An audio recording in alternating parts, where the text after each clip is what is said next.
C'est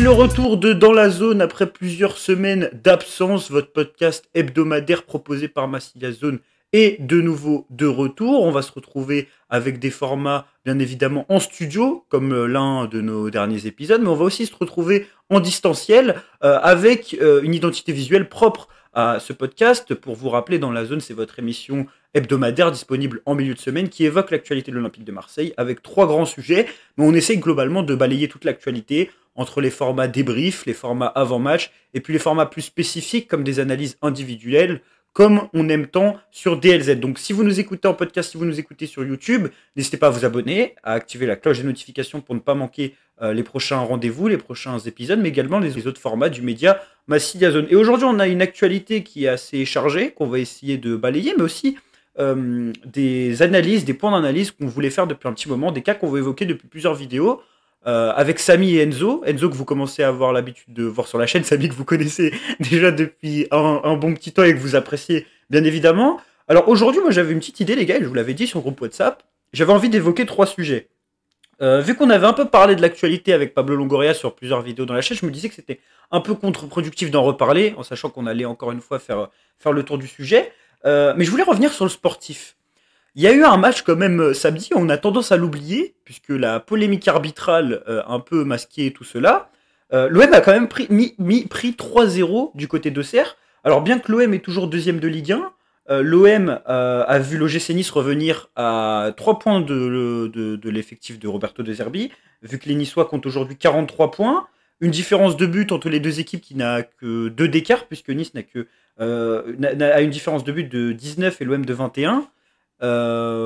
Est-ce qu'il faut commencer un peu à s'inquiéter pour l'Olympique de Marseille quand on voit les concurrents de l'OM revenir, quand on voit la dynamique actuelle de l'Olympique de Marseille qui a perdu des points notamment contre Strasbourg? C'est la question que je vous pose. On a souvent parlé de Lille, de Monaco, aujourd'hui on a Nice. Qu'est-ce que vous en pensez? Je vais commencer par Samy. Est-ce que pour toi il faut s'inquiéter du résultat de samedi soir en dehors de la polémique arbitrale? S'inquiéter, non, pas forcément, parce que quand on regarde bien sur les dernières saisons et même sur cette saison, l'OM sur cette saison n'a jamais fait plus de 3 victoires d'affilée en championnat. Là, on était sur 3 victoires et une victoire à Auxerre aurait été la passe de 4. On ne l'a pas fait, mais on ne l'a pas fait une seule fois durant cette saison et ça nous a pas empêché d'être deuxième avec un certain matelas. Donc, d'un point de vue comptable, je ne vais pas dire que c'est inquiétant. Sur les dernières saisons, c'était également le cas, hormis sur la saison Tudor, sur la saison dernière et également sur la saison Sampaoli où tu as également fini deuxième. Tu n'as jamais fait, je crois, plus de 3 victoires. Donc c'est pas, on n'est pas sur un événement exceptionnel qu'on n'a jamais vu. Il y a toujours eu une anicroche au bout de 3 victoires. Cette anicroche là, elle est plus inquiétante effectivement quand c'est une défaite que quand c'est un nul qui suit.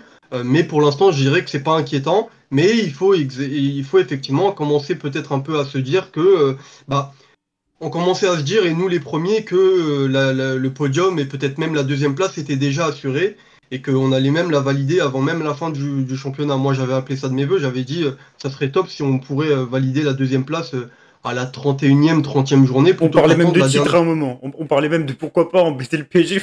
Finalement, c'est quelque chose qui a été bousculé un peu ces derniers jours, Enzo. Oui, oui, on l'a Même Samy, vas-y si tu veux y aller. C'est quelque chose, en vrai, c'est quelque chose dont on peut même plus parler. Tant l'OM a eu des passages où ça a été très compliqué, comme par exemple le match contre Nice ou le match contre Auxerre, et tant le PSG a montré qu'il était au-dessus en Ligue 1.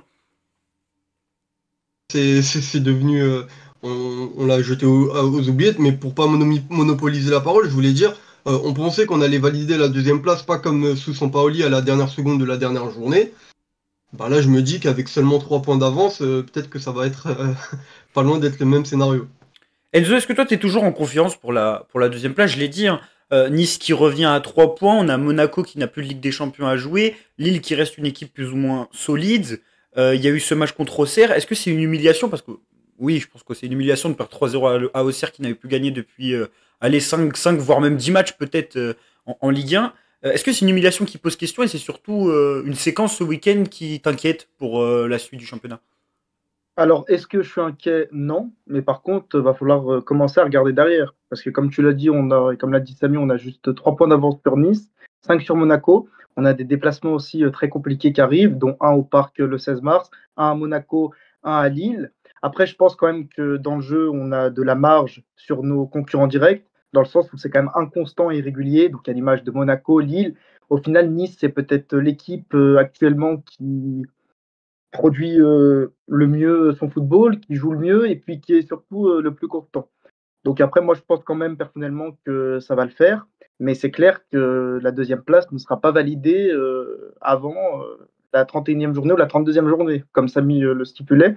Mais il faut faire attention quand même. Est-ce que Il va c'est pas falloir faire. justement un peu le point négatif de la saison de l'OM avec du recul? Parce que moi, je me rappelle de plusieurs vidéos, Samy, au mois de janvier, on se disait justement si on gagne, en fait, la Champions League, elle est carrément finie, quoi. En fait, l'OM avait pas de match de Coupe d'Europe, c'était un match par semaine. Il y a eu plusieurs séquences où l'OM pouvait prendre 12 points d'avance sur le quatrième, je crois, même voire 9 points d'avance sur Monaco, c'était encore le cas ce week-end. Et finalement, c'est des fenêtres de tir que l'OM a loupé, alors qu'il y en a eu plusieurs depuis quelques semaines.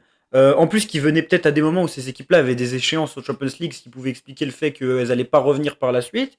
Est-ce qu'il n'y a pas un arrière-goût qui est un peu amer vis-à-vis de ça et qu'on pourrait souligner déjà comme un point noir de cette saison qui est globalement très positive? Bah, forcément, quand tu es sur une saison sans Coupe d'Europe, tu pars avec un avantage et on va pas se mentir, cet avantage, on a saisi cette chance vu qu'on est quand même encore bien positionné. Mais effectivement, il y avait l'opportunité comme je le disais tout à l'heure, quasiment tuer le championnat. Et aujourd'hui, tu n'as pas profité de cette fenêtre comme tu l'as dit. Et donc, tes adversaires commencent déjà à y croire une nouvelle fois pour la deuxième place, alors qu'il y a encore, je sais pas moi, après la victoire à Lyon, on était tous euphoriques et on se disait tous on allait sceller cette place de dauphin. Là, on en est à discuter, à se dire est-ce qu'il faut pas regarder derrière comme l'a dit Enzo. Donc c'est déjà en quelque sorte seulement le fait de se poser la question, c'est déjà un peu un petit échec. Mais bon, on est quand même encore les mieux placés. Je pense qu'aujourd'hui, tu préfères être l'OM plutôt qu'être Nice ou être Monaco. Donc on est quand même dans une position préférentielle. Faut pas non plus tomber dans un catastrophisme absolu. Oui, voilà, du coup, pour rebondir sur ce que disait Samy, en fait, on a encore le chassé et non pas les chasseurs. Mais c'est clair que tu peux avoir une certaine frustration dans le sens où, par rapport au recrutement qui a été fait dès le début de saison, sans Coupe d'Europe, avec deux Zerbi, tu te dis clairement qu'il y a moyen de titiller, concurrencer le PSG. À un moment donné, tu n'étais pas non plus très très loin, tu étais à 6-7 points. Tu pouvais prendre 9 longueurs d'avance sur Monaco, pareil sur tes poursuivants. Et là, au final, tu te retrouves quand même qu'avec un matelas de 3 longueurs sur Nice. Donc c'est clair qu'il faut regarder derrière. Mais après, faut quand même être relativement confiant, dans le sens où on est sûr de nos forces. Certes, Lille, faut pas l'oublier, il y a encore la Ligue des Champions. Nice n'a plus rien à jouer, Monaco non plus. Mais vaut mieux être l'OM que Nice ou les poursuivants. Et il faut pas oublier aussi que le calendrier est certes compliqué peut-être pour l'OM, mais Nice, par exemple, dans quelques journées, reçoit Lyon, peut-être même la semaine prochaine, je sais pas, faudrait vérifier. Non, la semaine prochaine, c'est Lyon-Brest, et après, ils vont à Nice, c'est ça. Donc, Nice, ils ont quand même un calendrier sur la toute fin de saison où ils accueillent pas mal d'équipes on pourrait s'imaginer que ces équipes-là, à ce moment-là, ils n'auront plus rien à jouer. Ils jouent Paris à un moment où tu peux penser qu'à ce moment-là, Paris sera déjà champion. Ils jouent pas mal d'équipes du ventre mou. la Donc, semaine prochaine, ils vont à Saint-Etienne, Nice, c'est ça. oui, mais je parle vraiment sur la toute fin du championnat. Faudrait quand même essayer de reprendre un peu d'avance sur eux, conditionné au fait qu'ils perdent des points, pour éviter d'arriver aux alentours de la 31e, 32e journée. Je pense que c'est à ce moment-là où ils jouent des équipes qui jouent plus rien. Faudrait éviter qu'à ce moment-là, tu sois à touche-touche avec Nice et qu'ils puissent te passer devant sur ce genre de match. Quand toi, je crois que c'est à la 31e journée, tu vas à Lille. C'est pas du tout la même trajectoire de calendrier entre l'OM et Nice, je trouve. Et exactement, c'est pas du tout la même trajectoire de calendrier. En tout cas, malgré cette pression, vous, nos abonnés, vous restez assez confiants, puisque sur Instagram et sur Twitter, vous êtes assez unanime pour dire que l'OM va sécuriser le podium. 90% d'entre vous le pensent. C'est justement cette question que je vais vous poser. On est un peu dans les pronostics. On a eu l'habitude depuis le début de saison de dire que l'Olympique de Marseille était un deuxième assez fort de Ligue 1, bien qu'il ne jouait pas la Coupe d'Europe, une équipe qui assurait. Je crois que l'OM n'a plus perdu cette place depuis le match contre Monaco, fin novembre ou mi-novembre. Il me semble que l'OM n'a plus perdu le podium depuis le début de saison. J'ai pas vu l'OM en dehors du podium. Alors peut-être à un moment on a été quatrième, mais même au moment où c'est la crise, et c'est ça qui est assez paradoxal contre Auxerre, l'OM est toujours troisième de Ligue 1. Est-ce que vous êtes confiant, toi Enzo? Est-ce que toi tu es confiant sur cette fin de saison? Est-ce que dans ta tête on est déjà en Ligue des Champions? Ou est-ce que tu entrevois quand même un possible scénario catastrophe au vu des rivaux qui se rapprochent? Non, moi, comme je le dis depuis le début de saison, pour moi, on terminera deuxième et on sera toujours deuxième. Dans le sens où je suis quand même relativement confiant. Après, oui, rien n'est sûr dans le football, c'est pas joué à 100%, on n'a que 3 points d'avance. Mais je pense qu'au vu de notre production, même si le dernier match a été compliqué, on n'a pas bien joué au football, qu'on montre quand même ces dernières semaines, c'est pour moi supérieur à Nice ou même aux équipes classées derrière. Donc moi, je reste quand même relativement confiant et on va aller la chercher, cette deuxième place. Samy, t'es confiant? On sait que sur les dernières années, les sprints finales pour l'Olympique de Marseille, lorsque le club était engagé pour aller chercher la Champions League, ça s'est souvent bien passé. On se rappelle de la saison Sampaoli, même si c'est sur le gong. On se rappelle, j'allais dire, la saison Villas-Boas, mais du coup, ça s'est pas fini. Mais la saison Tudor, c'est un peu plus compliqué. Donc en fait, ce que j'ai dit comme postulat était faux. C'est pas toujours bien passé. Il y a des fois, c'était compliqué, des fois, ça s'est bien passé. Toi, quand tu vois cet OM, quand tu vois les forces en présence, quand tu vois les joueurs qu'il y a, quand tu vois Rabiot, Greenwood, quand tu regardes les dernières prestations, tu penses que ça va le faire? Oui, moi je suis aussi comme Enzo, je suis plutôt serein. Je ne vois pas cette équipe se disloquer d'ici la fin de saison et je pense que la deuxième place sera assurée, sauf catastrophe et peut-être même catastrophe administrative, je sais pas, peut-être qu'on en reparlera. Mais sauf catastrophe de ce genre, je ne vois pas l'équipe se désunir et perdre la deuxième place qu'elle a eue pendant quasiment tout le championnat. Donc je suis plutôt confiant, même si cette équipe de Nice me fait peur dans le sens où je pense qu'on est meilleur, mais je trouve qu'ils sont... c'est un Nice qui ne ressemble pas au Lens de Francaise, c'est un Nice qui est un peu plus pragmatique, qui ne roule pas sur ses adversaires, mais qui sait être efficace et qui sait enchaîner les victoires. Donc il y a peut-être cette petite inquiétude-là, mais sinon je suis plutôt serein. En tout cas, l'inquiétude, elle est effacée par le fait que l'OM n'affrontera pas Nice. Après, les confrontations directes font qu'en termes de différence de but particulière, l'Olympique de Marseille et Nice ont établi les mêmes résultats l'un contre l'autre. Victoire 2-0 pour les Niçois au retour, victoire 2-0 pour les Marseillais à l'aller. Vous parlez beaucoup de Nice. Il y a d'autres équipes qui collent l'OM. D'ailleurs, Samy, je te rappelle, le premier épisode de Dans la Zone, je crois qu'on avait fait le classement de Ligue 1, on avait fait notre preview Ligue 1, il me semble. Toi, tu voyais bien Lille cette saison. Lille, est-ce que ça vous fait peur? On sait qu'ils sont en huitième de Champions League. Je sais plus qui ils affrontent. J'ai oublié. Dortmund. Donc ils vont certainement être pris par ces échéances-là européennes. Il y a eu l'élimination en Coupe de France. Mais moi, globalement, je trouve que c'est une équipe assez sérieuse, même très sérieuse, le LOSC. Est-ce que vous pensez que c'est également une menace parce qu'ils sont quatrième à l'heure actuelle à 5 points de l'Olympique de Marseille et quid de Monaco également? Enzo, est-ce que entre Monaco et Lille, tu trouves qu'il y a une équipe qui est plus sérieuse que l'autre? Bah justement, en plus, ils sont affrontés la semaine dernière 2-1 au final pour Lille. Mais je trouve quand même que Lille, certes, c'est une équipe par séquence qui est capable de produire du beau football, mais ça reste quand même assez irrégulier. Par exemple, ils ont fait un faux pas là dernièrement contre le Havre. Ces dernières semaines, c'était plus compliqué. Et la semaine prochaine, Lille va au parc aussi. Ils ont encore la Ligue des Champions, 2 matchs en plus. Nous, on reçoit Nantes. Donc, on peut se dire potentiellement, on peut les mettre à 8 points. Pour moi, le plus grand danger reste Nice. Parce que Nice, comme l'a dit Samy, c'est vraiment une équipe en fait qui est finalement pas très flamboyante, mais qui est régulière et Et qui qu'on voit pas venir des aussi. résultats. Et qu'on voit pas venir un peu Nice. En vrai, quand on Et regarde qu'on la voit pas globalité de la saison, parce qu'on a oui. eu, c'est une équipe qui a été énormément décriée pour ses performances en Coupe d'Europe. Moi, j'ai l'impression qu'on les a pas vus Nice, parce qu'aujourd'hui, tu dis que Nice est à 3 points de l'OM, j'ai l'impression qu'on les a jamais regardés. On a toujours regardé Monaco, on a toujours regardé Lille, et voir Nice arriver sur cette troisième place à 3 points, donc une menace qui est juste au-dessus de nos têtes. Je trouve ça assez surprenant. On se rappelle qu'à un moment, il y avait plus d'écart entre Nice et l'OM qu'entre l'OM et le PSG. Et c'était surtout pour ça qu'on était focus sur la première place. Là, il y a vraiment urgence. Samy, Lille, Monaco, toi, ça te fait peur en sachant que c'est deux équipes qu'on va affronter à l'extérieur sur les 11 derniers matchs. Oui, moi Lille, je te rejoins, hein, je trouve que c'est une équipe sérieuse, très sérieuse. Je me méfie tout autant de Lille que de Nice, mais la seule chose qui fait peser la balance, c'est que tu as 3 points d'avance sur Nice et tu en as un peu plus quand même sur Lille. C'est pour ça qu'il y a cette légère, peut-être un peu plus d'inquiétude sur Nice, mais dans l'absolu, Lille est une équipe qui me fait peur. Mais c'est quand même une équipe, contrairement à Nice, qu'on va rejouer et qu'on va jouer à l'extérieur. Donc on va jouer chez eux. Et tout à l'heure, Ariles, tu parlais de sprint final. Lille, sur les dernières saisons, à chaque fois que tu les as joués dans le sprint final, ça s'est quand même très mal passé. Sous Tudor, tu perds, bon, tu l'avais déjà un peu perdu à Lens, mais tu perds définitivement la deuxième place 2 semaines après à Lille en perdant 2-0, je crois. Gasset, on perd 2-1 ou un truc comme ça. Gasset, on perd aussi. Ouais, San- et la saison Sampaoli, on dernière, gagne pas. La saison dernière, on perd au retour et on fait nul à l'aller. Mais globalement, Lille, c'est ce que je voulais dire. En fait, t'as totalement raison. Indépendamment des sprints finales, c'est un peu la bête noire de l'OM, moi, je trouve, en Ligue 1 ces dernières années. Parce que même globalement, j'essaye de me rappeler les matchs où on les a battus. Il y a que la saison Tudor. Il y a que la saison Tudor, le match aller, et en plus, on perd au retour, où on gagne. D'ailleurs, tu avais mis une séquence sur ton Twitter, je crois. Ah non, c'était le match contre Lyon, je me suis trompé. Mais bref, on avait gagné lors de la saison Tudor, c'était entre deux matchs de Champions League.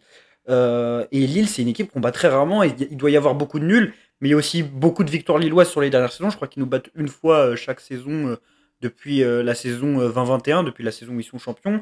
Et je crois que nos deux dernières victoires, ça doit être la saison AVB où on gagne au match aller, au match retour, et, également la saison Tudor. Donc c'est que ça fait que 3 victoires peut-être sur les 8-9 derniers matchs. C'est une équipe qu'on n'a pas battu les 2 fois où on l'a affronté. On va justement se concentrer sur les derniers matchs de l'OM. On a dit qu'il en restait 11. Je vais vous les citer et vous allez me dire, selon vous, qu'est-ce que vous attendez de l'OM comme bilan? C'est-à-dire, est-ce qu'il y a des jokers, des matchs où on peut se dire, bon là, si on gagne pas, c'est pas grave? Et est-ce qu'il y a des faux pas justement à éviter? Parce qu'il y a eu pas mal de faux pas ces dernières semaines. Quand je dis pas mal, c'est qu'il y a quand même le match à Strasbourg qui peut coûter cher en fin de saison et ce match face à Auxerre. Donc, réception de Nantes ce dimanche, réception de Lens, déplacement au parc, je pense que là vous avez compté un premier joker. Déplacement à Reims, réception de Toulouse, déplacement à Monaco, réception de Montpellier, réception de Brest, déplacement à Lille, déplacement au Havre et réception de Rennes. Moi je note déjà 3 matchs qui vont être très compliqués. Le déplacement à Lille, le déplacement à Monaco, même si pour moi c'est le moins compliqué des 3 matchs, parce que historiquement c'est un déplacement qui nous est assez favorable, et le déplacement au parc. Si on regarde le reste sur ces 11 derniers matchs, est-ce qu'on doit s'attendre à un perfect et on doit être exigeant avec l'Olympique de Marseille de Roberto De Zerbi, Enzo? Bah, c'est clair que, comme tu l'as souligné, il y a 3 matchs qui ressortent, 3 gros déplacements. Donc au parc, à Lille, et puis le dernier, tu as dit que C'est c'était lequel? Monaco, mais mais je C'est trouve que Monaco. c'est un peu Après, c'est un peu moins compliqué. Je trouve Monaco, surtout historiquement, c'est un stade où quand on se déplace, on a tous nos supporters. C'est un stade où on a l'habitude de gagner. Même je trouve que Monaco est une équipe. Voilà, je trouve que individuellement ils ont des très bons joueurs, par exemple Akliouche, Ben Sekir, mais collectivement je trouve que c'est quand même en dessous de. et collectivement, ces derniers temps, Monaco, il me semble que j'avais vu que c'est 4 défaites lors des 8 derniers matchs. C'est une équipe qui est en dents de scie, donc parfois qui a de très belles individualités, qui est capable par C'est plus séquence. la machine du début de saison, quoi, en fait. C'est plus la machine du début de saison, non, c'est sûr. C'est une équipe regarde, qui est devenue en j'ai fait banale à avoir joué. Et donc, j'ai non, non, l'impression qu'il commence déjà à regarder ailleurs. J'ai l'impression qu'il y a certains joueurs qui sont plus trop concernés par la saison, donc c'est plutôt une bonne nouvelle. Oui, oui, exactement. Et peut-être même un changement de coach en fin de saison qui pourrait être possible, j'ai l'impression, du côté de Monaco. Donc, Ouais, c'est un peu. j'ai l'impression que c'est une équipe, si elle finit quatrième, elle aura pas de souci avec ça, tu vois. S'il y a des barrages de Champions League à jouer, on a un peu l'habitude du côté de la maison, quoi. oui, tu les sens en fait un peu résiliés aussi, que ce soit l'entraîneur, même les joueurs, comme si en fait ils savaient que le podium c'est encore accessible, mais c'est plus l'objectif qui a été le leur en début de saison. Parce que aussi, ils voient les matchs, hein. Monaco, c'est quand même une équipe ces derniers temps qui est faible, hein, et puis qui se plombe surtout elle-même. Le nombre d'erreurs individuelles, de carences défensives qu'a cette équipe, c'est incroyable, hein. Donc ouais, non, moi par contre, pour le coup, à Monaco, va falloir aller prendre les 3 points. Même contre Lille, ça peut être un match relativement serré, certes compliqué, mais Compliqué l'Olympique là-bas. de Moi Marseille, c'est un des matchs les plus compliqués, moi, je trouve, à Lille. un des matchs les plus compliqués, mais après Lille aussi sont bons contre les gros. Parce que évidemment, il y a la Ligue des Champions, victoire face au Real, l'Atlético, donc la spéciale Genesio, mais même en Ligue 1, contre les cadors entre guillemets de championnat. Contre l'OM, je trouve qu'ils ont été présents. très bons sur les deux matchs. On oublie assez que le match de Coupe de France, ils jouent avec Ah, l'équipe bien 2. sûr. Ils jouent avec l'équipe 2 au Vélodrome et ils nous font mal, même si on les domine globalement.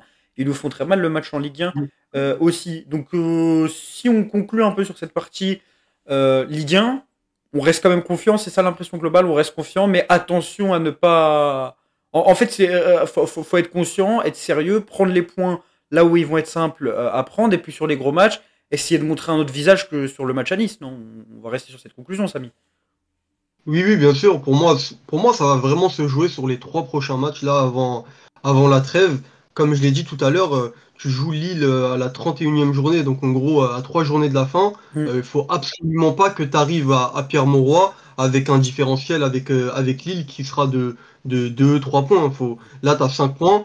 Dans l'idéal, il faut arriver à Lille avec 4, 5, voire peut-être un peu plus de points. Ça serait suicidaire d'aller là-bas avec 2 points d'écart à Lille. Là, je serais vraiment inquiet. Là, pour l'instant, je suis pas inquiet. Mais après, moi, quand je compare aux autres calendriers, j'ai jeté un œil tout à l'heure. Nice joue pas mal d'équipes qui, voilà, leur championnat il sera fini à ce moment-là. Nous, on a quand même, t'as cité des grosses équipes, mais tu peux aussi citer, peut-être que ça vous allez pas me prendre au sérieux quand je veux dire ça, mais une équipe comme Le Havre, tu sais qu'ils vont être concernés par le maintien jusqu'à la dernière seconde de la dernière saison. Je crois qu'ils sont avant-derniers. Donc tu les joues, je crois, à l'avant-dernière journée. C'est pas rien. Tu peux te dire qu'ils vont pas te laisser gagner le match comme ça aussi facilement, surtout que tu joues chez eux. Une équipe comme Rennes, même si je pense qu'ils vont réussir à se sauver, mais ils sont encore un peu à touche-touche. Donc tu joues quand même pas mal d'équipes qui seront concernées jusqu'à la fin par le fait de devoir prendre des points, contrairement à Nice. Donc ça, il faudra quand même être vigilant. En tout cas, en parlant des calendriers des autres équipes, tu as bien fait d'en parler. Lille va avoir un derby contre Lens. Il va aussi se déplacer du côté de l'Olympique Lyonnais. Monaco et Nice vont s'affronter. Nice doit aussi affronter le PSG. Monaco va recevoir l'Olympique Lyonnais et se déplacer à Lens pour la dernière journée. Tiens, Monaco qui se déplace à Lens à la dernière journée et l'Olympique de Marseille qui reçoit une autre équipe. Tiens, est-ce que ça rappellerait pas un certain scénario? Je crois que Monaco a déjà joué le PSG 3 fois cette saison, donc 2 fois en Ligue 1 et une fois pendant le Trophée des Champions. Donc il y a des calendriers qui vont être qui sont globalement assez similaires pour la plupart des équipes. Certaines ont déjà joué le PSG, d'autres non, et d'autres vont les jouer rapidement, ce qui est le cas de Lille. Donc on verra comment ça va avancer. Moi, pour vous donner mon impression globale, parce que je vous ai énormément laissé parler, je trouve qu'il va quand même falloir rapidement prendre les points qu'il faut prendre, parce que c'est une phrase bateau, mais je trouve qu'on a lâché trop de points bêtes depuis le début de saison. Je pense notamment au match à Strasbourg qui avait été un non-match, je pense au match à Nice qui a été un non-match. Alors parfois ça s'explique par des conditions, par exemple des suspensions, comme ça a été le cas au Auxerre avec l'absence de Balerdi, le marché des transferts pour le match à Nice. Mais le match à Strasbourg, par exemple, à domicile, je trouve qu'on a lâché des points. Le match à Angers, on a lâché des points. Et ce serait con, à la fin de saison, d'arriver en finissant, je sais pas, quatrième, par exemple, à quelques points, et de regarder le bilan de la saison de l'OM et de se dire qu'on a fini à cette place parce que, je sais pas, parce que on a pris un rouge sur tel match, parce qu'on n'avait pas tel joueur sur tel match, parce que le mercato nous a impacté sur tel match.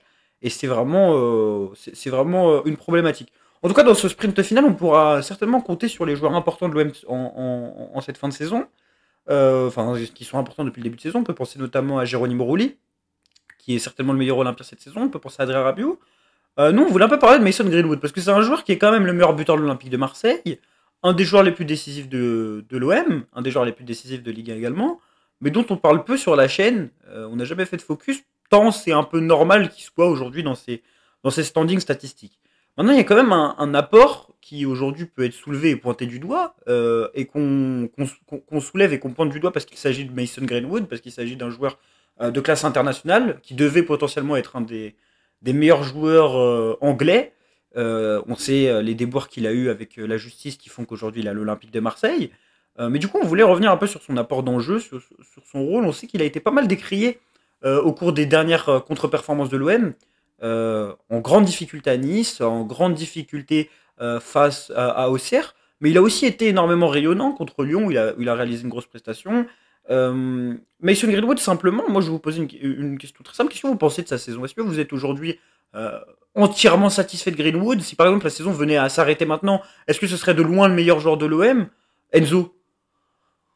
Alors, de loin, le meilleur joueur de l'OM, non, parce que comme tu l'as souligné, il y a quand même Rulli au cas. Je parlais joueur de champ, je parlais plutôt joueur de champ, ouais, tu fais très bien de Joueur de préciser. champ, bah, Bah après, Greenwood, certes, en ce moment, c'est un peu plus compliqué dans le sens où il est peut-être moins performant, vif, on va dire tonitruant ou même encore explosif. Parce que Greenwood, moi, je louais notamment sa capacité à se créer des occasions à lui seul, sa technique, même dans les petits espaces, c'est du très haut niveau.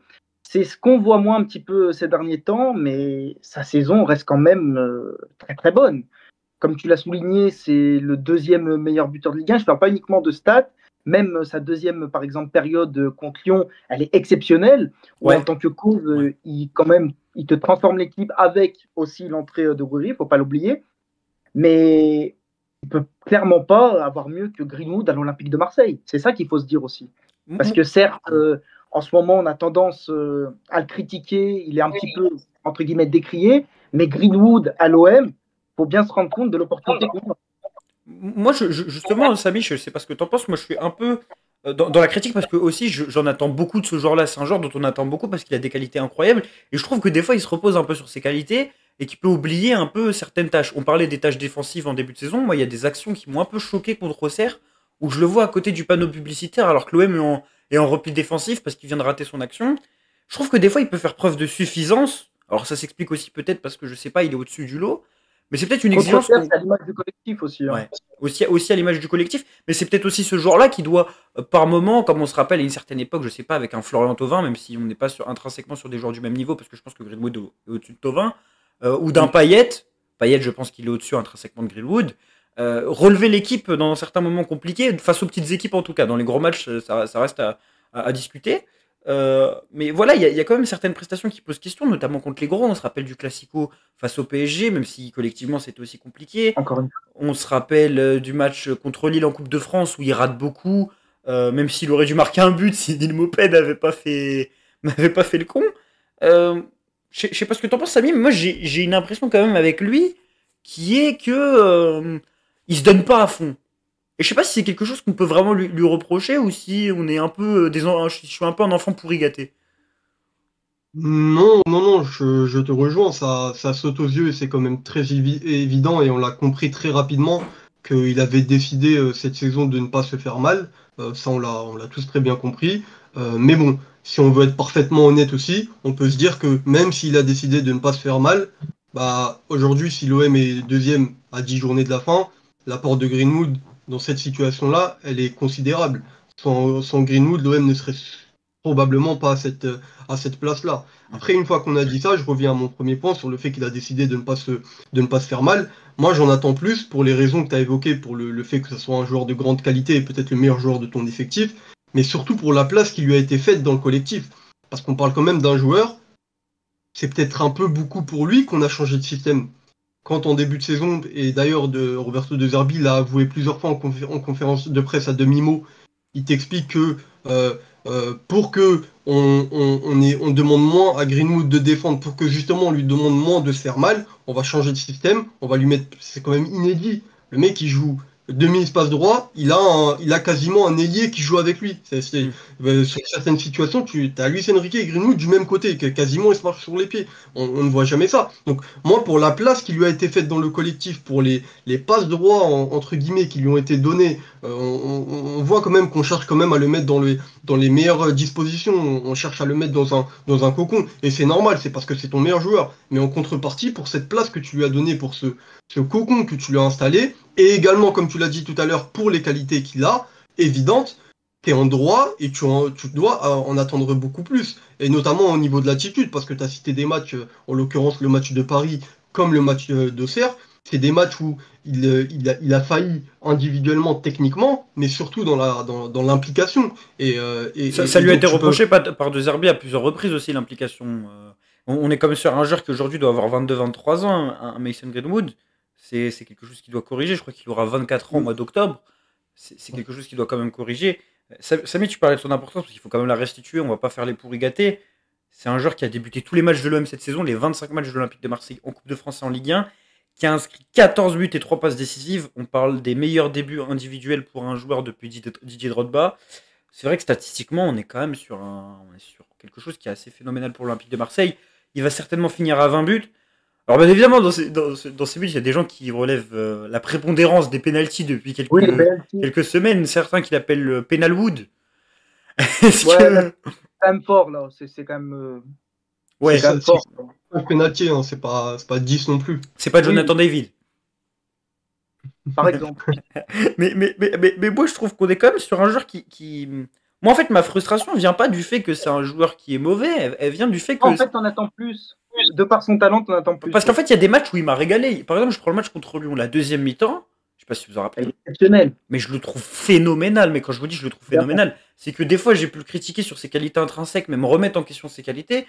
Et sur ce match-là, il me fait fermer ma bouche et il me fait comprendre que c'est un joueur qui, quand il le veut, est vraiment un joueur de classe internationale. On se rappelle de la louche sur le but de. Je sais plus si c'est le but de Rabiot. Ouais. Il fait une louche qui est incroyable. Même la connexion technique avec Guiri sur certains moments, je me dis putain, c'est. Désolé pour le terme, mais on est vraiment sur le très très haut niveau. Et des fois, par exemple, le match à Rennes, le match à Auxerre, des fois, il va te rater des contrôles tout con et tu te dis, est-ce qu'il est vraiment impliqué? Des fois, il va pas faire les retours défensifs. Vraiment, je me rappelle du but qu'on encaisse à Rennes. Je trouve que c'est un but de Kalimundo. Et le retour défensif, Merlin qui est 20 mètres derrière lui, il le rattrape alors que Merlin, on connaît qu'athlétiquement, c'est compliqué. Donc il fait preuve d'une suffisance parfois qui, je le comprends, peut hériter les gens et qui peut poser question parce que quand il fait preuve de suffisance sur des matchs où l'OM est mené et sur des matchs où on est un peu humilié, alors que tu joues qu'une fois par semaine, c'est voilà, c'est un peu compliqué. Mais globalement, moi, Greenwood, cette suffisance, elle pose peut-être aussi la question de son avenir à l'OM. Est-ce que c'est un joueur que vous voyez faire plusieurs saisons à Marseille? Lui, il a dit. Est-ce que vous pensez que c'est un mec qui peut partir dès cet été, Samy? Moi, je l'ai dit plusieurs fois, je l'ai encore dit dans le débrief d'Auxerre. Pour moi, c'est un joueur qui restera dans les têtes, mais pas dans les cœurs. C'est pas un Dimitri Payet Greenwood. Moi, sa présence à l'OM, je ne la vois que. Pour moi, c'est une opération réhabilitation Greenwood à l'OM. Pour moi, on le fait venir à l'OM en gros, c'est un message qu'il envoie au monde du football pour dire, regardez, j'étais à Retafe, c'est pas suffisant pour revenir dans la lumière. Je vais à l'OM, qui reste relativement un grand club, en tout cas un grand club de France. C'est pour me montrer, c'est pour montrer que je suis de retour, que je suis prêt à rejouer au haut niveau. Et une fois que j'aurai fait une saison, 2 saisons, pas plus à l'OM, maintenant je peux viser des clubs un peu plus huppés. Et pour moi, voilà, je vois sa présence à l'OM que dans ce contexte-là. C'est clairement pour moi une opération de réhabilitation par rapport à tout ce qui a pu se passer et pour montrer que voilà, je suis encore là et j'ai encore le niveau. Pour l'instant, il le fait plutôt bien, donc je pense que dès cet été, il y aura des clubs plus huppés, top niveau européen, qui vont venir toquer à la porte. Et justement, tu vois quel club? C'est un bon débat. Tu vois quel club venir sur lui? Parce que Première Ligue, on est d'accord que c'est Moi, je mort. suis pas sûr de ça, moi. Pour moi, Angleterre, c'est mort. Angleterre, c'est mort. Il ira jamais en Angleterre. D'ailleurs, il va changer de sélection. Il va passer du côté. Il va représenter la sélection jamaïcaine si tout se passe bien. Moi, les seuls clubs que je vois potentiellement l'acheter, c'est des clubs anglais en termes de montant financier. Il y a les grands clubs espagnols. C'est ça? Non, mais c'est ça. C'est les grands clubs espagnols. Il a Tu fait le vois aller au Real? Tu le vois aller au Real? Non, mais il a fait plutôt un bon passage à Retafe, qui lui a permis d'aller à l'OM ensuite. Donc, tu peux penser qu'il a laissé plutôt un bon souvenir en Espagne. Il va à l'OM, il fait plutôt une très bonne saison. Pour moi, tu peux parfaitement revenir dans un club top 4, top 5 espagnol. Il n'y en a pas 15, il y en a que 3 qui peuvent se l'acheter. Bah, Et pour moi, il y en a 2 où c'est mort. Il y en a 2 où c'est mort. Le Barça et le Real, pour moi, c'est mort. Pour moi, le Real, c'est mort. Le Barça, pour moi, c'est pas complètement mort. Ils l'ont refusé, moi, le Barça, il y a quelques mois. Donc, moi, je ne serais pas étonné de voir l'Atlético. Là, il y a un bon débat. Moi, c'est ce que je pensais, c'était l'Atlético. Moi, je pense qu'on est vraiment sur un joueur qui peut aller à l'Atlético. Mais après, vu l'implication qu'il a sur les phases défensives, après, peut-être que le Wanda Metropolitano et la ville de Madrid vont lui. Oui, c'est pas trop le jeu de Simeone. C'est intéressant, c'est une marge de progression pour lui, avec Simeone, justement, pour qu'il puisse lui donner cette fibre courageuse, hargneuse qu'il n'a pas. Donc, à 23 ans, pour moi, c'est cohérent. Et sinon, en dehors de l'Atlético, moi, je vois la Serie A. Mais en fait, le problème sur Greenwood qui se pose, c'est de par ses histoires personnelles, on va pas revenir là-dessus, on les connaît tous. Quel gros club aujourd'hui, actuellement, serait prêt à reprendre Mason Greenwood? Parce que là, qu'on soit bien clair et d'accord, c'est pas une question de talent. Intrinsèquement, bien évidemment, que j'ai envie de dire que Greenwood n'a rien à faire à l'Olympique de Marseille, objectivement. Mais derrière, un gros club qui reprend Greenwood avec son passé, moi, j'en suis pas si sûr que ça. Donc finalement, peut-être que le mariage va durer entre l'OM et Greenwood. Est-ce que ça, finalement, on n'a pas compris que c'était un peu un pétard mouillé? On a vu quand il est venu à l'OM qu'il y avait quelques mécontentements, quelques manifestations, mais on a vu que ça n'a pas fait, finalement, ça a pas L'Angleterre, c'est mort pour moi. Vraiment, l'Angleterre, il change de sélection quand même. On voit quand même que les mécontentements liés à son arrivée n'ont pas dissuadé les dirigeants C'est pas le même niveau pour moi en Angleterre. On est vraiment sur quelque chose qui fait l'unanimité. Et quand on voit, je sais pas, tu te rappelles de ce que Julien Laurence a dit dans l'afterfoot, c'est vraiment quelqu'un qui a un paria en Angleterre, je pense. Ah oui, il a un paria. Il ne peut plus jouer pour pas forcément, ouais, peut-être n'importe quel club anglais. Hein. Par exemple, tout à l'heure, on parlait de l'Atlético ou même de l'Italie. Pour moi, franchement, je vois pas le problème. L'Angleterre, effectivement, c'est persona non grata, mais à l'Atlético, dans des clubs comme ça, il y aura des mécontents comme il y en a eu à Marseille, mais ça ne va pas dissuader des dirigeants de faire venir un joueur de cette trempe dans leur club. Et tu verras qu'au fil de la saison, les gens l'oublieront ou en tout cas ils vont s'asseoir dessus comme on le voit à l'OM. Il y a encore des gens qui sont un peu mécontents, mais qu'est-ce que tu veux faire? Tu peux rien faire de plus. C'est un fait avéré et voilà, on accepte. Moi, personnellement, ce sera soit l'Atlético, soit un gros club italien. Maintenant, ce gros club italien, il va devoir mettre des sous.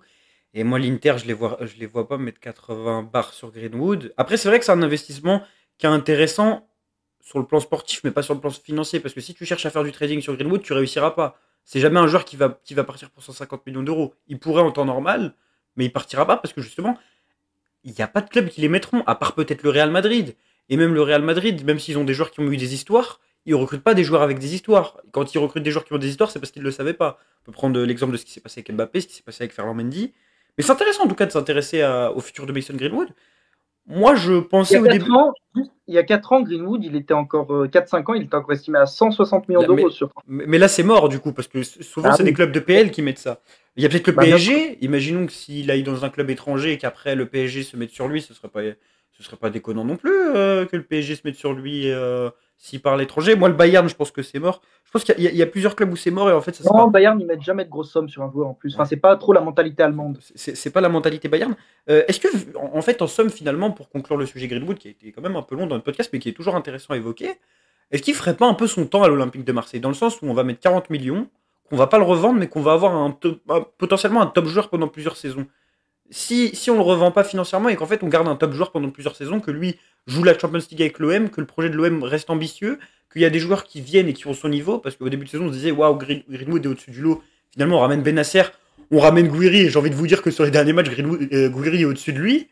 Est-ce qu'il n'y a pas cette possibilité non plus de se dire finalement en fait Greenwood il va rester à l'OM et c'est juste quelqu'un qui n'est pas attachant ou attaché au club? Honnêtement, moi, je le vois pas faire long feu. Je reste sur mon idée. Pour moi, il est qu'à l'OM. L'OM n'est qu'une courte étape dans sa carrière et que ça ne représente qu'une opération réhabilitation aux yeux du monde et des grands clubs. Et je pense que ça arrangera tout le monde. Je pense que De Zerbi, qui est là pour 3 ans en principe, n'a pas envie de devoir faire avec Greenwood comme il a fait cette saison, c'est-à-dire à chaque fois repenser, penser, ne pas dormir la nuit, repenser son système pour faire en sorte que d'alléger la charge défensive de Greenwood parce que bah tu joues quasiment avec un joueur en moins quand tu n'as pas le ballon. Je pense que lui, il a pas envie de se faire des nœuds dans la tête pendant 3 ans. Pendant 3 ans, pardon. Je pense que peut-être que les dirigeants aussi ne sont pas ne sont pas aussi très satisfaits de ce qu'ils voient en termes d'implication. On sait que Longoria et Benatia, dans leur sortie, ont plusieurs fois voilà, argumenté là-dessus sur on veut des gens qui, bon, après ça c'est un peu populiste, mais voilà, on veut des gens qui mouillent le maillot, on veut des gens qui donnent tout. Donc non, moi clairement je ne vois pas faire plus de 2 saisons maximum et s'il part cet été, je serais vraiment pas du tout étonné. Ouais, pas d'étonnement si Mason Greenwood venait à quitter l'Olympique de Marseille. Cet été, il y a un joueur avec lequel il s'entend très bien depuis le début de saison, c'est Quentin Merlin. Alors lui, c'est un joueur qui est beaucoup plus clivant sur le plan sportif que Greenwood. Greenwood fait plutôt l'unanimité sur le plan sportif, même si son rendement peut laisser plusieurs fois à désirer. C'est pas du tout le cas de l'international espoir français qui avait réalisé un début de saison intéressant dans un rôle hybride qui est à l'Olympique de Marseille depuis maintenant un peu plus d'1 an. Il avait rejoint le club lors du mercato hivernal de la saison 2023-2024. Il a pas mal été blessé depuis qu'il est arrivé. On peut penser à sa blessure contre Benfica la saison de son arrivée. On peut penser à sa blessure avec les espoirs au début de saison. Il faisait un début de saison intéressant, notamment le match contre Reims, il me semble. Puis il est revenu. À ce moment-là, Ulysse Garcia avait été un peu relancé et avait été décisif contre Lyon. On a eu un moment de flottement où un Merlin à court de forme physiquement n'était même pas forcément titulaire devant Ulysse Garcia. Et puis on a depuis quelques matchs, l'OM a recruté un piston cet hiver, Amar Dedic, un Merlin qui est clairement décevant. On vous a posé la question sur les réseaux sociaux justement vis-à-vis de Quentin Merlin, qu'est-ce que vous pensiez de ses prestations? Vous nous répondez à la question, êtes-vous satisfait des dernières sorties de Quentin Merlin? Non à 43%, bof à 33%, et vous n'êtes que 4% à dire oui. Ça en dit long sur la satisfaction qu'ont les supporters, ou plutôt le manque de satisfaction que les supporters ont vis-à-vis de Quentin Merlin. Enzo, Quentin Merlin, est-ce que tu es satisfait de ses prestations? Et je sais quelle est ta réponse, c'est non. Absolument pas, non. Alors, comme tu l'as dit, au début de saison, son duo dans un rôle hybride avec Luis Enrique était vraiment intéressant. Et c'est là que je trouvais justement l'impact de Zerbi de par ce duo, tant offensivement que défensivement. Par contre, je trouve que depuis qu'il est revenu de sa dernière blessure, c'est absolument mais catastrophique. C'est-à-dire qu'il ne sait même plus faire un centre. Il est très limité techniquement. Il multiplie les déchets, à l'image même par exemple défensivement. C'est juste une vaste blague. Le dernier but qu'on encaisse, le deuxième but face à Auxerre, il monte même pas sur l'attaquant, il le laisse passer, il le regarde. Non, c'est-à-dire que franchement, Merlin, pour moi, c'est plus possible à l'Olympique de Marseille. Faut vraiment j'espère honnêtement que Dedic le mettra sur le banc. Parce que avoir un joueur qui t'apporte rien, alors offensivement, déjà de base, dans le système de De Zerbi, tu es censé avoir donc un piston qui monte, qui multiplie les courses, les appels. Qui fait la différence balle au pied, c'est pas son cas. Qui fait la différence balle au pied. Donc déjà, il n'a pas ça. Et défensivement, il se fait trop prendre dans son dos. À chaque fois, c'est une passoire, Merlin, honnêtement. Donc ouais, je suis peut-être un peu dur, mais pour moi, c'est non. Merlin, faut arrêter. Défensivement, on l'avait vu déjà sur la première saison, c'est vrai que c'était très compliqué. Moi, je me rappelle de son premier match contre Lyon, ou un de ses premiers matchs contre Lyon, où il se fait fumer par Nouama, je crois. Je sais plus si c'est Nouama ou... Oui, il me semble que c'est Ernest Nouama. Pour lui, c'est très compliqué. Ouais. Défensivement, il a toujours eu des lacunes, et ça se voit que c'est pas un défenseur et que c'est quelqu'un qui sait pas défendre. Maintenant, moi, je vais aller plus loin. Pour moi, le problème aussi sur les derniers matchs, il est offensif. C'est qu'on est sur un joueur qui, pour moi, n'arrive pas à animer convenablement son couloir, qui n'a pas pour moi les capacités, les qualités athlétiques pour être performant par exemple en transition, qui n'a pas forcément les qualités de dribble pour faire la différence en 1 contre 1, contrairement à Dedic qu'on a vu justement, dès qu'il rentrait c'est ce qu'il cherchait absolument à faire, ou ce qu'on voit de Luis Enrique sur l'autre côté. Et en fait c'est un joueur qui je trouve n'a pas les qualités pour évoluer piston. Je sais c'est dingue de se dire ça sur un des premiers pistons français de son âge, parce qu'il est titulaire avec les espoirs. Mais en fait pour moi il a des qualités de milieu de terrain. Il a des qualités de milieu de terrain, et c'est un joueur qui n'a rien à faire sur un couloir pour moi, de base. Mais bon, il a été utilisé à ce poste, il a fini sa formation à ce poste.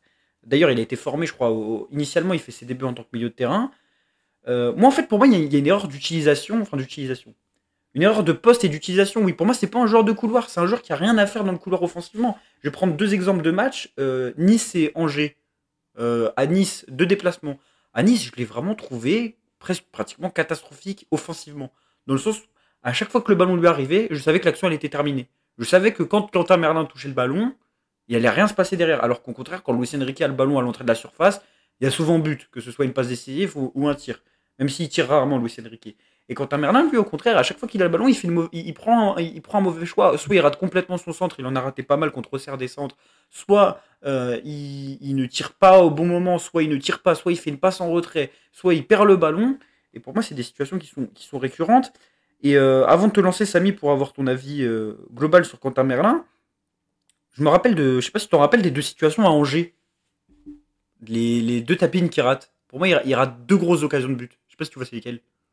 Ouais, celui juste avant sa sortie, il y en a un où il rate et il se fait sortir par De Zerbi juste derrière. Et il y a celui de Benasser, je crois. Il y a une passe de Benasser à un moment. Je crois que c'est là où Benasser doit faire une passe décisive. Pour toi, c'est des actions qui en disent long ou pas? Oui, c'est des actions qui en disent long sur son incapacité à faire la différence dans le dernier tiers, comme vous l'avez dit tous les deux juste avant. Pour moi, c'est un joueur qui est déficitaire sur le plan athlétique. et donc qui le rend inoffensif dans les 1 contre 1, parce que dans les 1 contre 1, je pense que c'est pas tant sa qualité de dribble ou de technique qui est mauvaise, mais c'est justement ce coup de rein qu'il n'a pas ou qu'il n'a plus, je sais pas, qui l'empêche de faire quoi que ce soit, je trouve.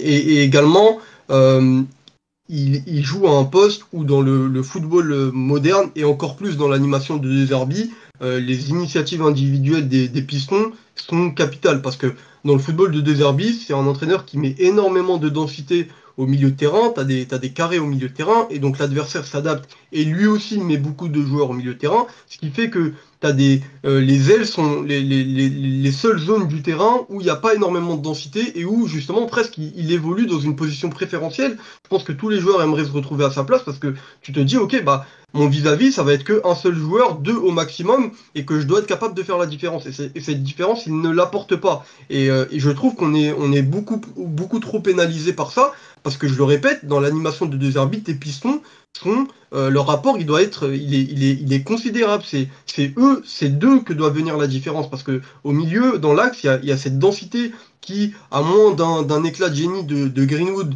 ne peut pas être annihilé. Et donc, c'est sur les côtés qu'il faut faire la différence. Même un joueur comme Luis Enrique, qu'on a beaucoup tensé pour son incapacité justement à se lâcher et à prendre des risques balle au pied, s'est mis à le faire parce qu'il a vu justement cette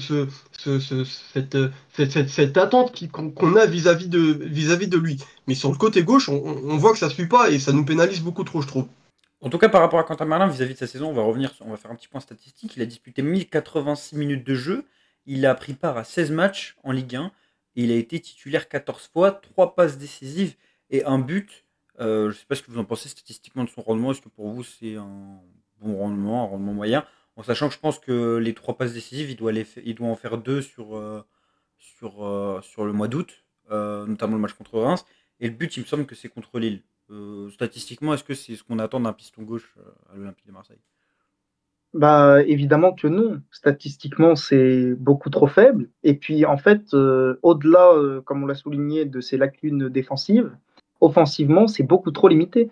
Parce que dans le système de deux arbitres, tu t'attends donc à un piston qui monte, qui multiplie les courses, les appels, techniquement, qui t'adresse des bonnes passes, des bons centres, qui apporte vraiment sur son côté. Et Quentin Merlin n'est pas capable de le faire actuellement. Et moi, je suis d'autant plus dur avec lui qu'en début de saison, pour moi, on avait vraiment trouvé la bonne pioche avec lui parce que franchement, j'étais vraiment satisfait de ses premiers pas à l'OM.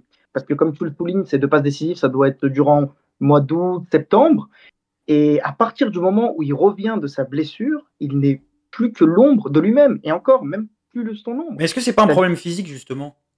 Bah, je me demande, parce qu'en fait, il avait quand même des qualités techniques, une qualité, du moins une capacité donc, à monter, à faire des appels plus ou moins tranchants, à offrir de bonnes passes à ses adversaires, à ses coéquipiers, à les servir dans de bonnes conditions. Et là, je ne vois plus ça pour Quentin Merlin. On ne le voit plus, ça. C'est ça, moi, c'est une réelle interrogation. Comment tu passes d'un jeu vraiment très offensif, flamboyant, où tu apportes vraiment sur ton côté, à ça, quoi. Yaourt nature. Actuellement, il n'apporte plus rien. Ça yaourt nature Mais pour moi. C'est ça. Même son début de saison, je trouve qu'il est un peu. On le surinterprète un peu parce que en début de saison, il est dans une position préférentielle axiale et où, comme souvent avec De Zerbi, les schémas de passe sont quand même bien précis. Donc il a déjà quand même la feuille de route. Et on n'est pas dans une configuration où ce qu'il a fait de bien, on lui enlève rien, mais ce qu'il a fait de bien, ça répondait justement à une feuille de route bien huilée de la part de De Zerbi, notamment avec en point d'orgue ce match contre Reims. Mais on n'a pas vu non plus des choses où on s'est dit, moi, il m'a pas donné l'impression d'avoir cette capacité à s'émanciper du cadre tactique. Joueur scolaire. Il est quand même bon en début de saison. On en parlait, c'était un joueur scolaire. Oui, voilà, je lui enlève rien. Il est très bon en début de saison, mais ça répond à des schémas précis. Et je l'ai pas vu non plus s'émanciper du cadre tactique, faire des choses, faire du dépassement de fonction. C'est pas un dépassement de fonction qu'on a au début de saison de la part de. C'était scolaire. C'était scolaire. C'était scolaire, mais forcément d'accord avec vous. J'ai pas envie d'utiliser ce mot, même si tu fais bien de l'utiliser, Ariles, parce que c'est un mot un peu péjoratif, mais j'ai bien compris ce que tu veux dire. C'est scolaire, c'est du 10 sur 10, y a pas de problème, mais ça reste scolaire. Pour son début de saison, je ne suis pas forcément d'accord avec ça parce que je l'ai vu faire des choses que moi je me disais vraiment après oui voilà c'est scolaire, ça reste dans son rôle, mais pour en fait il montait vraiment, il apportait offensivement et parfois même il était au départ à la conclusion d'action. Moi j'ai vu ça de Merlin, c'est-à-dire que je me demande vraiment, je m'interroge comment il a pu passer d'un tel jeu à ce qu'il produit en ce moment, parce que ça n'a plus rien à voir avec le Merlin de début de saison. Depuis sa blessure, c'est plus le même joueur. On a l'impression que ses qualités offensives, il les a perdues. Il t'apporte plus rien en étant friable, c'est moins qu'on puisse dire, défensivement. En tout cas, Roberto De Zerbi, il défend Quentin Merlin malgré les critiques. Il a déclaré lors de la conférence de presse d'avant-match contre Auxerre, dans les premiers 70 mètres, c'est un joueur extraordinaire. Bon.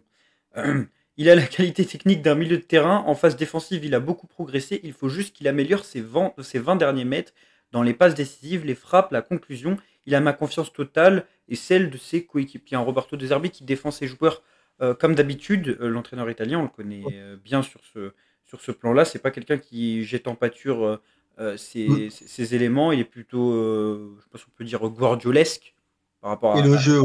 Ouais, Il et pourrait le nous jeu. dire que ces joueurs, ils ont inventé des médicaments contre la rage. Ouais, c'est ça. C'est ça. Justement, il a été très élogieux avec nos recrues qu'on n'a toujours pas vues du côté de l'Olympique de Marseille, et c'est un peu notre dernier sujet, en disant qu'on avait sous-estimé cette recrue. Je vais lire une déclaration de De Zerbi sur Luis Felipe. Luis Felipe est très important, c'est un transfert que vous avez certainement sous-estimé. Bien, c'est peut-être un transfert qu'on a sous-estimé, étant donné que Luis Felipe est maintenant là depuis début janvier, et qu'il n'a disputé aucun match avec l'Olympique de Marseille, pas la moindre minute, alors qu'Amar Dedic a déjà joué, qu'Ismaël Benasser a déjà joué comme titulaire, Kamine Gouiri a réalisé des débuts flamboyants. Luis Felipe n'a ni pris part au match contre Lille en Coupe de France, ni à celui contre Strasbourg, ni à celui contre Nice, ni à celui contre Lyon, ni à celui contre Angers, ni à celui contre Saint-Etienne, ni encore moins à celui contre Auxerre. Est-ce qu'on commencerait pas un peu à se poser des questions sur Luis Felipe qui n'a pas joué depuis le début de saison, ou au contraire, doit-on être rassuré par le fait qu'il ne reprenne pas directement? Enzo, j'ai senti que tu avais des choses à dire. Bah oui, mais moi en fait, je me demande où il est, Luis Felipe. Est-ce qu'il est vivant? Il est mort? On n'entend pas parler? Il est passé où, Luis Felipe? Parce que comme tu l'as souligné, zéro match, zéro même entrée depuis le début de saison. On le voit pas, il joue pas. On peut s'interroger quand même, hein. Parce que certes, enchaîne les blessures, etc. Mais moi, j'avoue que je m'interroge énormément sur son cas. Je me demande, je m'interroge, oui, je me demande la gestion de De Zerbi pour ce joueur, quoi. Et pour moi, c'est pas vraiment la gestion de Zerbi, c'est plus le joueur physiquement, non? C'est un joueur qui arrivait blessé, où le staff a dit qu'il estimait qu'il fallait, enfin, qu'il arrivait blessé, qui est revenu d'une grosse blessure avec Al Ittihad, où le staff a jugé qu'il fallait attendre à la fin du mois de janvier. Finalement, il a fait des groupes, il a jamais joué. Et le 15 février, à la quinzaine de février, il a eu une lésion musculaire qui l'a rendu indisponible encore pendant une semaine. Est-ce qu'on n'est pas justement plutôt sur un joueur qui enchaîne les pépins physiques et avec lequel le staff veut être prudent? Oui, peut-être. Non, vas-y, Sam. Non, vas-y Enzo, vas-y, t'inquiète. Ouais, non, juste pour dire peut-être, sans doute, parce que c'est vrai que j'ai peut-être tendance à sous-estimer le fait qu'il enchaîne les blessures, qu'il soit constamment blessé, donc un staff qui prend son temps avec lui, qui veut pas non plus le cramer. Mais quand je parlais de gestion de Zerbi, c'est que par exemple, peut-être qu'il avait au moins une ou deux entrées dans les jambes. Je sais pas, 10, 15 minutes pour le lancer, quoi. Mais c'est vrai qu'on le voit pas, en fait. D'où mon interrogation et mon inquiétude aussi sur cette recrue. Samy, toi, t'es inquiet ou justement tu vois ça d'un œil positif en te disant que plutôt on va peut-être le remettre sur pattes et vraiment compter sur lui sur la fin de saison et la saison prochaine?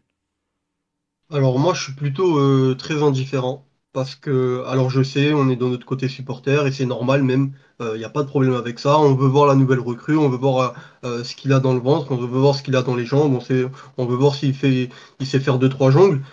C'est normal, c'est la curiosité, il n'y a pas de problème avec ça. Mais après, il faut quand même se dire qu'il arrive, c'est un peu, et on nous l'a présenté comme ça, c'est un peu un pari, c'est un joueur qui est quand même sur ces derniers temps pas très fiable physiquement. Il est arrivé peut-être aussi avec quelques kilos en plus. Il a fallu aussi le remettre d'aplomb. Il a une mini rechute. Je trouve que sur un joueur déjà qui n'est pas fiable physiquement, si en plus il a une rechute, autant prendre toutes les pincettes, surtout que, jusqu'à preuve du contraire, sa place dans le secteur défensif, elle n'est pas capitale. C'est-à-dire que tu joues avec trois défenseurs, t'en as deux qui sont indispensables, à savoir Balerdi et Murillo. T'en as un troisième, c'était Kondogbia, mais qui a été plutôt très bien remplacé par Cornelius. Donc je veux dire que sur le mois de janvier et le mois de février, euh, lancer Luis Felipe, c'était pas non plus, t'es pas non plus sur une pénurie à ce poste-là. Donc pour moi, fallait pas non plus se précipiter. Donc je suis vraiment pas du tout, je suis assez indifférent. Je me dis ils savent ce qu'ils font. Ça reste un pari. Il a plutôt un petit salaire, pardon, et que Oula, petit salaire, je m'avancerai pas là-dessus. Il vient quand même d'Arabie Saoudite. Je Oui, m'avance. oui, mais Oui, bah, on l'a pas pris cher en tout cas. On l'a pas pris pour un montant de transfert. Mais oui, mais il pourquoi arrive. l'avoir pris en fait? Moi, c'est ça la question que je me pose. Pourquoi l'avoir pris finalement? Bah parce que c'est un pari et que tu te dis bah peut-être qu'il sera prêt quand tu le prends au mois de janvier, tu le prends très rapidement. Je crois que c'est ta première recrue, hein, tu le prends début de janvier. Tu te dis il c'est une sera prêt dans opportunité de un mois. marché en gros. Oui, c'est une opportunité de marché. Oui, Tu te dis je le remets sur jambe dans un mois, il sera prêt à jouer. Bon bah finalement c'est un mois et demi, bah c'est pas non plus. Moi honnêtement je vois pas le feu. Très honnêtement je vois pas le feu.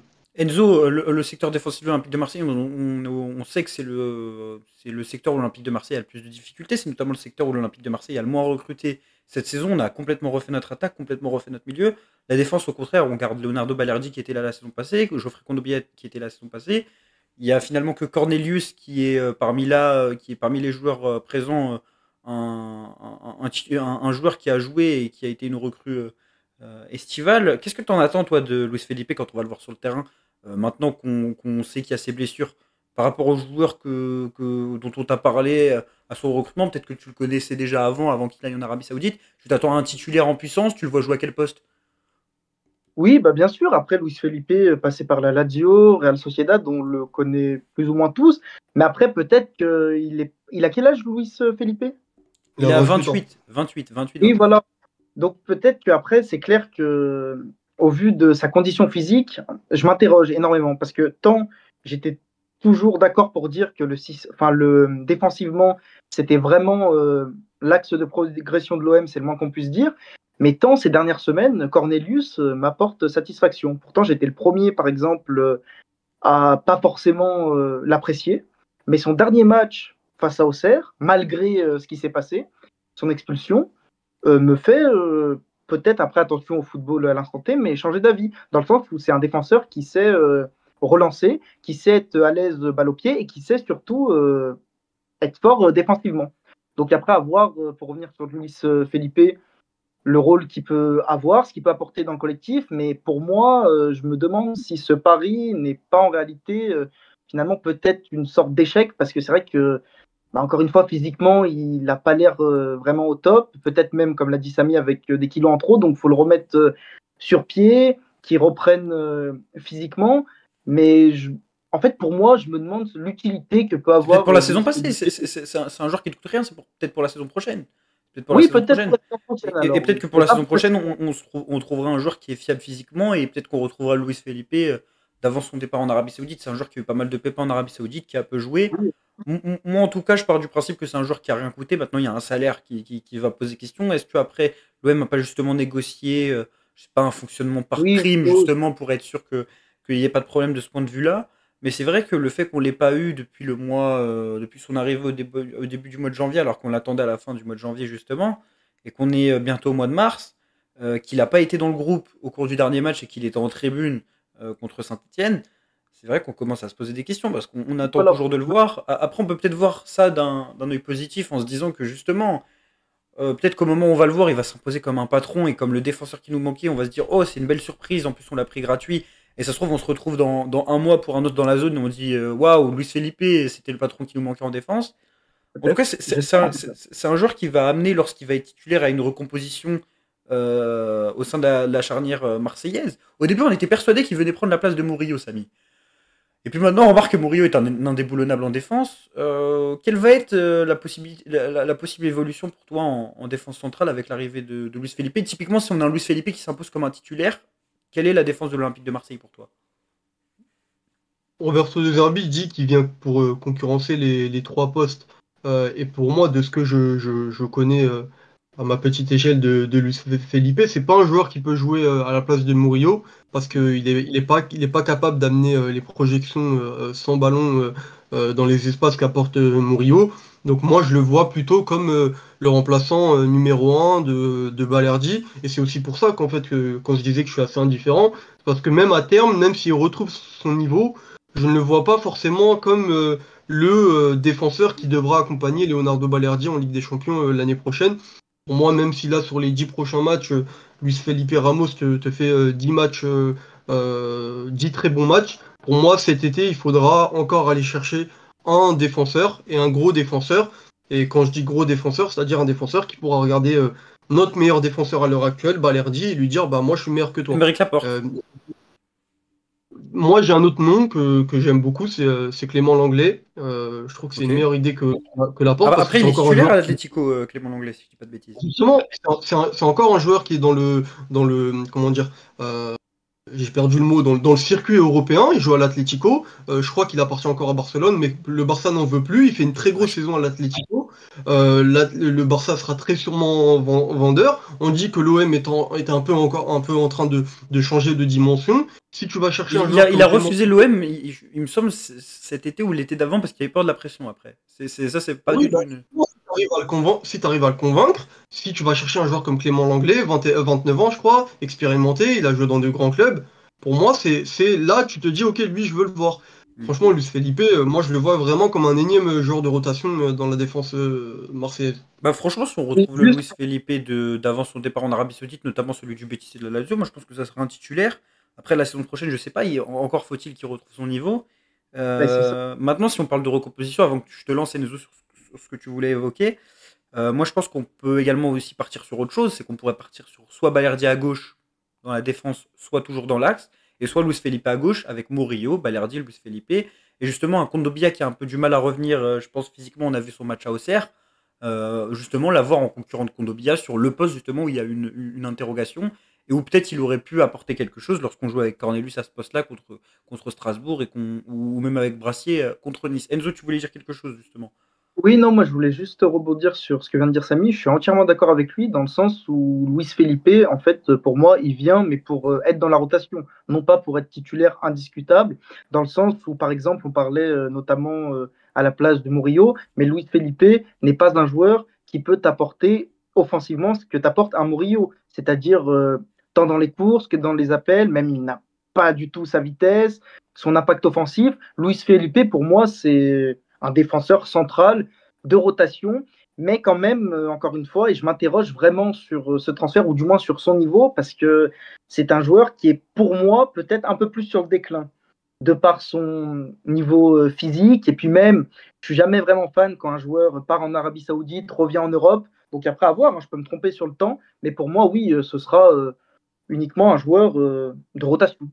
Mais c'est aussi pour ça que quand Harry Lest a cité Aymeric Laporte, qui est un excellent joueur, hein, mais c'est aussi pour ça que moi, ça me hype pas beaucoup, parce qu'effectivement, c'est un joueur qui, depuis 2 ans, est en Arabie Saoudite. Il a plus de Un des 30 ans, meilleurs il a défenseurs de l'Euro quand même. 30 ans passés. Ouais, mais c'est quand même c'est une compétition, c'est un mois. Je Mm. me dis, même mentalement, revenir en Europe, se remettre dans le truc des matchs tous les 3 jours et tout. Je me dis que c'est un peu compliqué. Mais après, si les dirigeants, et on sait qu'ils y ont pensé, ils y ont pensé, c'est sûrement qu'ils trouvent que c'est une bonne idée, et je dois sûrement me tromper. Mais en tout cas, moi, je suis un peu dubitatif sur cette piste-là. Même si ça reste un... Dubitatif sur la piste Laporte Samy. En tout cas, Luis Felipe, on verra s'il dispute ses premières minutes de jeu ce week-end lors de la réception du FC Nantes ou contre Lens la semaine prochaine, ou peut-être même encore une plus grosse surprise lors du Classico dans 3 semaines, enfin un peu moins de 3 semaines. En tout cas, c'était très sympa pour ce retour de dans la zone de faire ce petit épisode. On a évoqué pas mal de sujets qui étaient pertinents. On a parlé tout d'abord de la lutte pour la Ligue des Champions qui se corsait. On a parlé également du cas Mason Greenwood, du cas Quentin Merlin. Et ce petit focus sur Luis Felipe. N'hésitez pas à nous dire en commentaire ce que vous pensez de l'ensemble de ces sujets, que ce soit de l'international, du futur international jamaïcain, de l'international espoir français ou de l'international italien, de la lutte à la Champions League. N'hésitez pas à nous proposer des sujets pour la semaine prochaine, étant donné qu'on se calque sur l'actualité, mais qu'on évoque également des sujets qu'on n'a pas le temps d'évoquer dans des vidéos, parce que c'est difficile de faire une seule vidéo sur Luis Felipe pendant 20 minutes où on parle de lui, étant donné qu'on l'a pas joué, on l'a pas vu jouer. Greenwood, on en parle un peu sur chaque débrief. Donc là, c'était bien un peu d'en parler dans cet épisode. N'hésitez pas à nous proposer aussi des formats si vous voulez, par exemple, voir, je sais pas, une petite analyse de séquence tactique à chaque fois qu'on parle d'un joueur. Pour un petit mot de la fin, qu'est-ce qu'on attend du match à venir contre Nantes? Il y aura une vidéo avant match, mais là, si on parle du match contre Nantes, le match contre Lens, le match contre Paris, vous attendez quoi des 3 prochains matchs de l'Olympique de Marseille? Ah bah, contre Nantes, pour ma part, interdiction au faux pas. Faut gagner et il faut surtout se rassurer dans la manière. C'est là, moi, où j'attends l'Olympique de Marseille. C'est-à-dire qu'après la contre-performance, malgré tout ce qui s'est passé, etc., dans le jeu, franchement, on ne s'est pas régalé, c'est le moins qu'on puisse dire. Moi, j'attends vraiment que l'Olympique de Marseille retrouve son jeu flamboyant de ces dernières semaines. Par exemple, ça me plairait de jouer de la même manière que face à Saint-Etienne. Moi, j'attends vraiment ce style de match-là. Il faut vraiment Contre Lens aussi? battre Nantes avec la manière. Contre Lens aussi et Paris un peu plus compliqué. Contre Lens aussi. Après, contre Lens, honnêtement, je suis également confiant parce que Lens, en ce moment, c'est plus compliqué pour eux aussi. Hein. C'est loin d'être le Lens de ces dernières années. Donc pour moi, on est au-dessus collectivement de Lens. Après, à Paris, au Parc, voilà, moi, pour le coup, je suis pas confiant. C'est le moins qu'on puisse dire. Mais on verra bien. Samy, toi, les ambitions des prochains jours, c'est de voir Longoria ne pas prendre 75 jours de prison ferme. C'est quoi? Non, mais moi, pour Longoria, moi, ce qui me fait peur, et c'est pour ça que tout à l'heure, quand on parlait du classement, je parlais de catastrophe administrative. Moi, j'ai peur du retrait de points. Je vois qu'il n'y a pas Oula, beaucoup de personnes qui en parlent, mais moi, je pense qu'à ça, là, depuis hier. je sais Ce pas que si je me c'est dis, possible. Je pense pas que ce soit possible d'une sanction bah, collective pour le comportement d'un dirigeant. Je pense bah, pas. si, on a vu des sanctions collectives pour le comportement de supporters. Hmm. Pour le comportement d'un dirigeant, ça serait encore plus pertinent, je trouve. Parce qu'ils sont pas dupes et ils se disent, mais pourquoi on va mettre 15 On va matchs pas de leur donner des idées. non, Ouais. non, pourquoi tu vas C'est mettre vrai. 15 matchs de suspension à un président? Ça va pas l'impacter. Alors que si tu lui mets -2, -3, c'est le président, il est directement touché. Mais ça, c'est une petite parenthèse, même si j'ai pas eu l'occasion d'en parler. Moi, je me désole un peu de ce qui s'est passé par rapport à Longoria.